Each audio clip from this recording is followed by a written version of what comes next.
Саламатсыздарбы, биздин YouTube каналдын көрөрмандары. Биздин каналга жазылып, акыркы жаңылыктарды угуңуздар. Салам достор. Мен бир нерсени айткым келип атат. Бул Оштун экс-мэри Жеңишбек Токторбаевдин учурунда бир катар мыйзамдар жана эрежелер бузулганы боюнча маалыматтар аябай чыгып атат. Ош муниципалдык ишканасына 4 муниципалдык ишканасын күрөөгө коюп, насыя алганы. Бул күлкүлүү нерсе да, мындай күлө турган бул трагикомедия да. Андан тышкары жанагындай сугат жерлерге гиктин үйлөрүн, башка үйлөрдү курганы жана 15 кабаттуу. Ал жер биринчиден трансформациядан өткөн эмес. Экинчиден ал жерде архитектуралык жана башка нормалар менен мындай эми жок да, мындай долбоор даярдалган эмес. Не дегенде параллелдик проекттеулөө деп коюп туруп кете берген. Эми элестетип көрүңүз. Сиз, мен бир айдоо жерге, сугат жерге барып туруп, бир кичинекей бир гепе 2 комната, 3 комната үй салып көрөлүчү. Мамлекеттик органдар келет. Бери дегенде бизге айыппул төлөтөт, штраф төлөтөт. Ары дегенде ал жерде снос кылат. Бул жерде мамлекеттик масштабта килейген өлкөбүздүн экинчи борбору саналган Ош шаарынын мэри өзүнүн досу, өз айылдашы, тууганы Камчыбек Ташиевке таянып билгенин жасаган. Эч кандай план жок, проект жок, эч кандай жанагы уруксат кагаздары жок. Жанагы көп кабаттуу үй куруу үчүн бери дегенде бир 15-20 мекеменин атайын өзүнүн эмелер керек да, мындай корутундуларчы, заключение. Ошолордун баары жок. Кура берген. Ассаламу алейкум кыргыз элим. Сиздерден жардам сурап кайрылып жатабыз. 3 баланын энесимин. Оğlum Umar 6 жашта, врожденный паралич, ДЦП 4 степенде. Жалгыз боюн эмин. 3 баламды Алланын жардамы менен өзүм чоңойтуп келейтамын. Ооруган балам менен жашоо аябай караңгы болуп кетет. Балам тырышып ооруса жан дүйнөм. Менин денем тырышкандай кыйналамын. Суранамын кыргыз элим. Балама 5 сом, 10 сом болсо да жардам бериңиздер. Жок дегенде мени көрсө, апа деп мени тааныса деп үмүттөнөм. Жаны оорубай жашаганга себепчи болуңуздар суранам. Балдарыңыздар оорубасын. Улуу Рамазан айында дуаңыздар кабыл болсун. Умар каттуу оору менен күрөшүп жаткан кичинекей жигит. Ал кымбат дарылануу жана айыгууга мүмкүнчүлүк алуу үчүн сиздин жардамыңызга муктаж болуп турган учуру. Сиз берген ар бир сом Умарды дени сак жана бактылуу жашоого жакындатат. Сооп иш кылуу менен бирге Умарга ооруну жеңүүгө жардам бериңиз. Ар бир берген сомуңуз үчүн Аллах ыраазы болсун.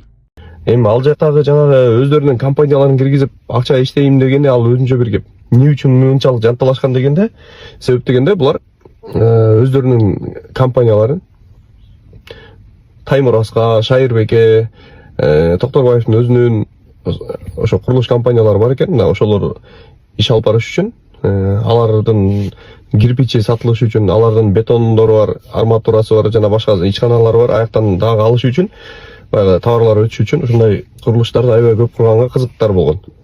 Тигил жакты оңдоп документтерин баарын түзүп алып туруп курганга буларда убакыт жок, буларда бизнес кылыш керек болгон да, мен оюмча.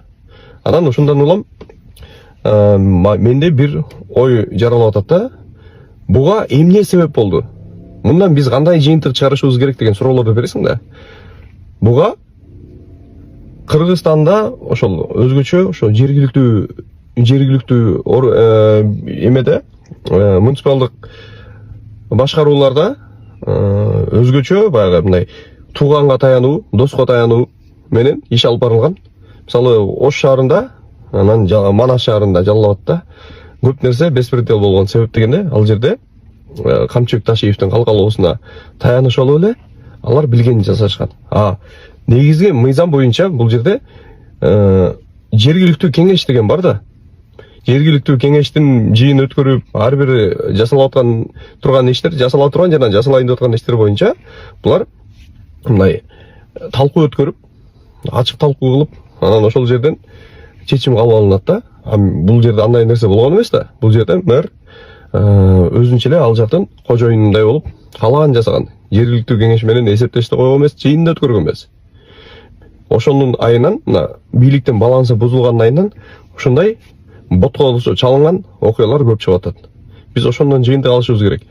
Жергиликтүү кеңеш жаманбы, жакшыбы? Ал өзүнүн ишин алып барыш керек. Жергиликтүү кеңешке шайланып келгенде сен бир тендерди утайын, бир ишканадан бир нерсе алып калайын, бир жерден бир кызарган жерди алып калайын деп парламентке, ошо жергиликтүү парламентке келбеш керек. А жергиликтүү парламентке алар ошо мэрдин ишин көзөмөлдөйүн.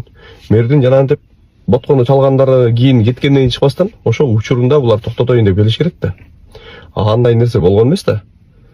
Булар бардыгы бир болуп мафия болушканда ушундай нерсе мыйзамсыздыктарды токтотушубуз керек. А буга чейинки болгон мыйзамсыздыктар боюнча алар жооп бериш керек. Уурдаган болсо кузуш керек. Камалып өзүнүн жазасын алыш керек. Кийинкилерге сабак болуш керек. Мисалы азыркы Оштун мэри Жанар Акаев мыкты жигит, кыйын жигит. Менимче ал эрежени сактайт деп ишенем. Бирок ага да айтарым. Эрежени сактап, жергиликтүү кеңештер менен талкуулап, бардык уруксат кагаздары менен ишти кылыш керек. Досуңа таянасыңбы, президентке таянасыңбы, байлыгыңа таянасыңбы, тууганыңа таянасыңбы? Ал нерсе бүтөт. Бардык ал нерсе түбөлүктүү эмес. Токторбаевдин мисалынан сабак алышыбыз керек. Ошол чиновниктер алышы керек. Рахмат көңүл бурганыңыздарга. Катты алыңыздар, лайк басыңыздар, комментарий жазыңыздар, бөлүшүңүздөр. Айылдардагы жана башка WhatsApp группалар, Telegram группалар ушу жактарга да бөлүшсөңүздөр жакшы болот эле. Элдин калың атмарына жетиши керек бул маалыматтар.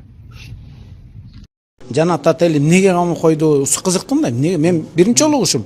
Абдан жакшы отель эле. Биз эмне үчүн ошо Жанатка барабыз десем, жок, башка кесипке барабыз деди. Анан мен ойлойм, Жанат эмне болду? Ремонт болуп атабы десем, жок, камап койгон атча деп.